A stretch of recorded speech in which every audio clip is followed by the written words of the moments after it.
Hi, Ian here.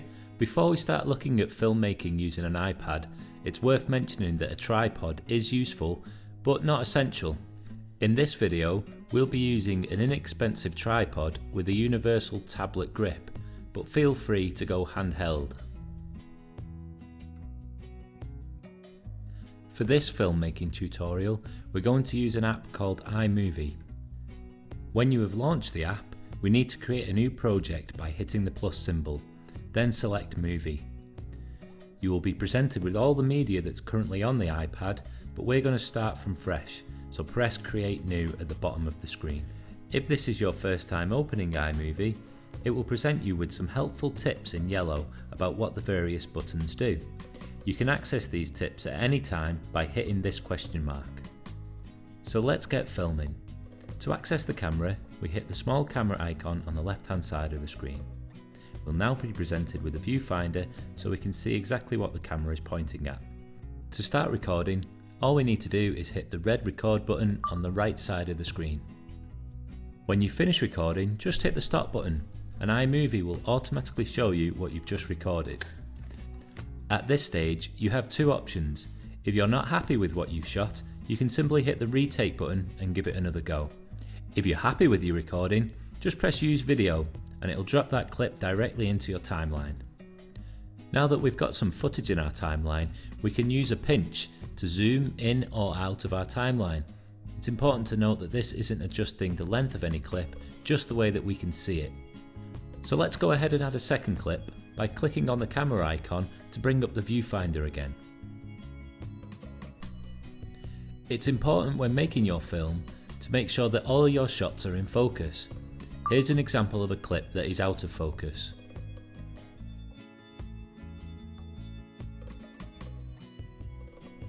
As this clip is out of focus, we don't want to use it, so as mentioned before, we'll just hit retake.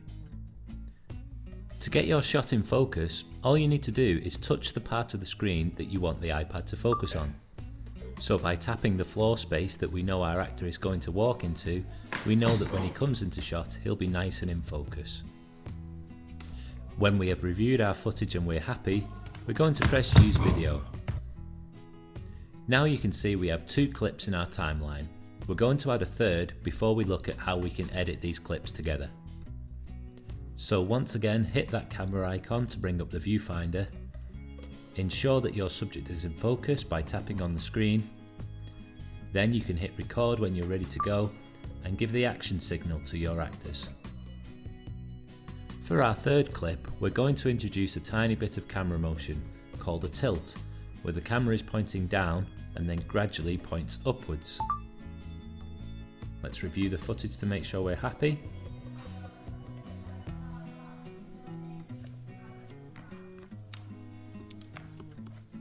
That looks okay, so we're going to press Use Video to drop our third clip into the timeline. The white line you can see in your timeline is called the playhead. This represents where the project is up to when you're playing back or scrubbing left and right.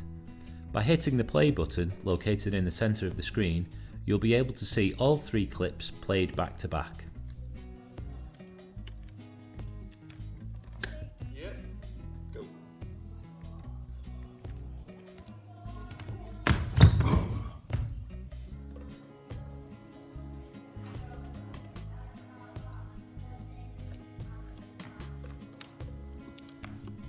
Okay, not a bad starting point, but we can make it better. Let's look at how we can edit or trim a clip. Okay, so by scrubbing across to the start of the project, by swiping your finger across the timeline, we can get to the first clip. Tap on the clip to select it. A selected clip is represented by a yellow box with handles at the start and the end. These handles can now be dragged inwards to adjust the clip's start point and end point. But don't worry, you're not deleting any footage. These handles can be dragged outwards and you'll be able to see the footage that you've excluded.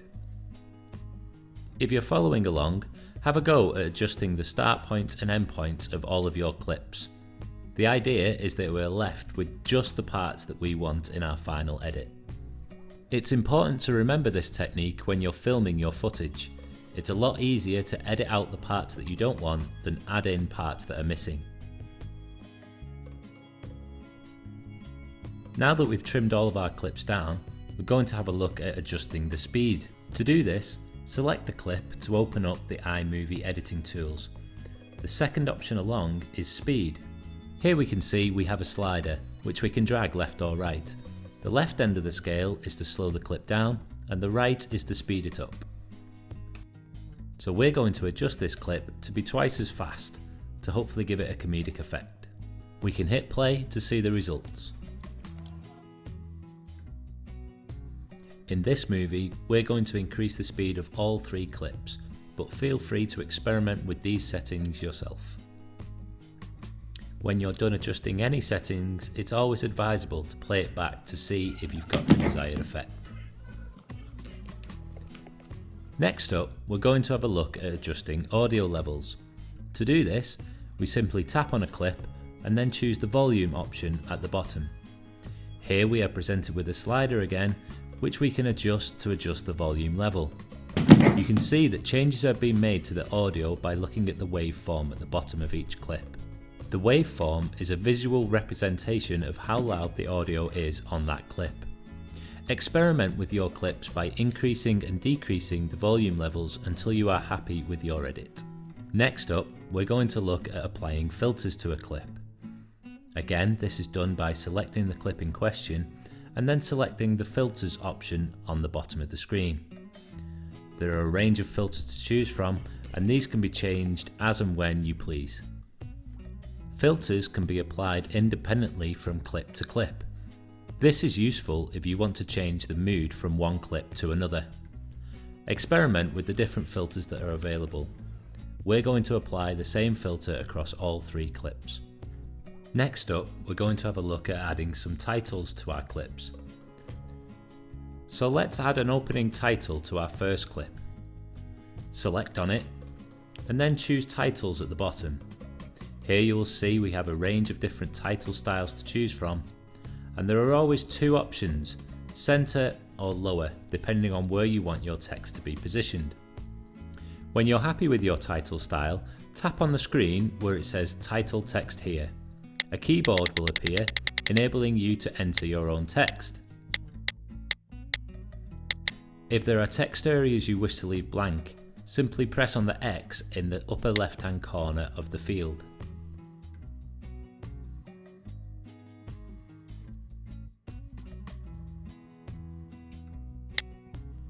Let's hit play to review our titles.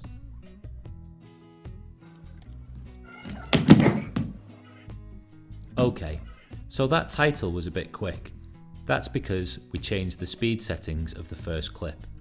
So to change these, all we need to do is select the clip and again go to the speed options. I'm going to change the speed of all 3 clips and slow them down to 1.5 times. Next up, let's have a look at transitions. Transitions are the way that an edit changes from one clip to the next. In iMovie, transitions are represented by these little boxes in between each clip. With a transition box selected, you will see 6 transition styles across the bottom of the screen. We're going to try a fade. Hit play to see the effect. Now you will notice there is a subtle fade to black between the first and second clip. Now let's try a theme-based transition. Hit play to see what this looks like.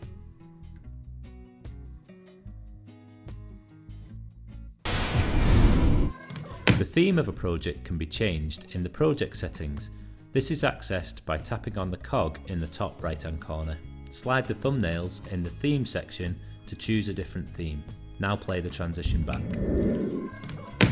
Remember, you don't have to have a transition and can simply select none to have one clip go directly into the next. Another feature of the project settings is to fade in and out from black. This will mean that your movie will start and end with a fade transition. Now let's look to add some audio. You can do this by hitting the plus symbol in the top right hand corner. This will open the media browser window, where you have 2 options to add either media or audio. With audio selected, you'll see you can add theme music or sound effects. Scroll through the sound effects and press on one to hear a preview of what it sounds like. When you've found the sound effect that you'd like to use, position the playhead where you'd like the sound effect to start and tap Use. This will drop the sound effect into the project and you can play it back to see what it sounds like. Not bad. Let's see what else we can find. Okay, so I'm thinking I'd like to add a crowd cheer to start my movie off. So position the playhead again and press Use. Here we can see that this sound effect is much too long. So just like trimming a visual clip, we can trim audio clips simply by tapping on it and dragging on the yellow handles. Now let's play it back. Okay, that's not quite what I was after, so I'm thinking I might move the crowd cheer to the end of the clip. I do this by tapping and holding my finger on the clip that I want to move and then simply dragging it to its new position in the timeline. Let's go ahead and add some footsteps in.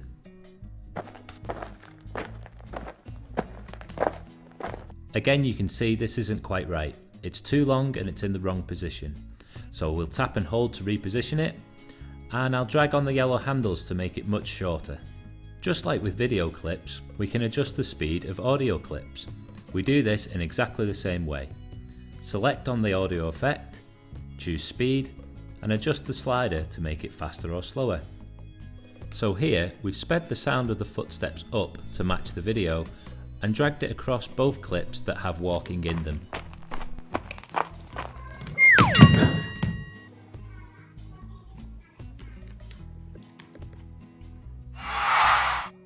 Now it's starting to come together. Let's look at adding some more audio, this time theme music. Choose theme music in the media browser and you can preview and add these in exactly the same way we did with the sound effects.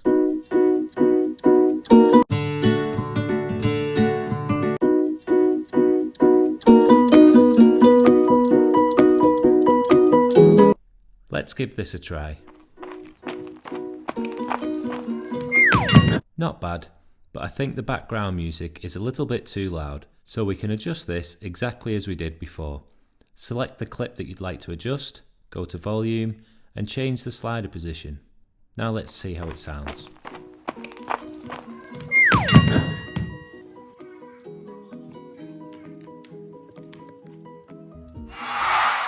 That's better, but I think the background music under the third clip needs to be a little bit louder. To do this, I'm going to split the background clip so that I can adjust its volume independently.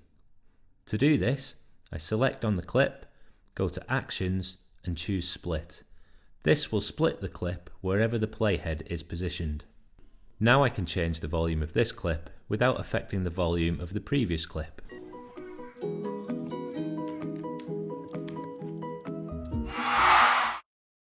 It's worth noting that if you make a mistake at any point, you can always undo.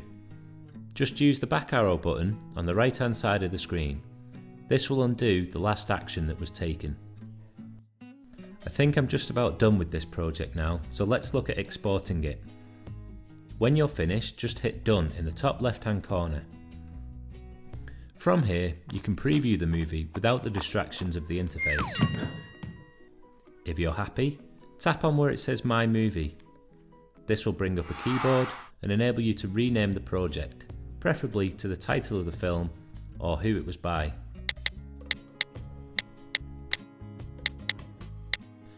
Now we can share the movie directly to the iPad's camera roll by hitting the Share button and Save Video. Then choose the resolution you would like, but bear in mind the higher the resolution, the more space it will take up on the iPad. Another method to export is to save to iTunes. This will allow you to plug the iPad into another device and save it there. To do this, we hit the Share button again, but this time choose iTunes. From here, you'll get two options, Video File or iMovie Project. We're going to choose Video File. The iMovie Project option is there if you intend to carry on working on this project on another machine at a later date. So let's plug our iPad in. Using a standard cable, plug one end into the iPad and the other into your laptop or PC. On your computer, we're now going to open iTunes. Browse to the iPad that you've just plugged in, select Apps, and scroll down to the File Sharing section where you'll be able to find iMovie. In the iMovie Documents window, you will be able to see all the files that have been shared to iTunes on the iPad. So with this file selected, we can scroll down and click on Save To. This will open up a window where we can choose our save location. Click Save and you're done. We can now quit iTunes and browse to the file that we've just saved. Open it and enjoy. You can now use this file as you see fit. Play it back for all the participants to enjoy, share it online, or save for future assessment.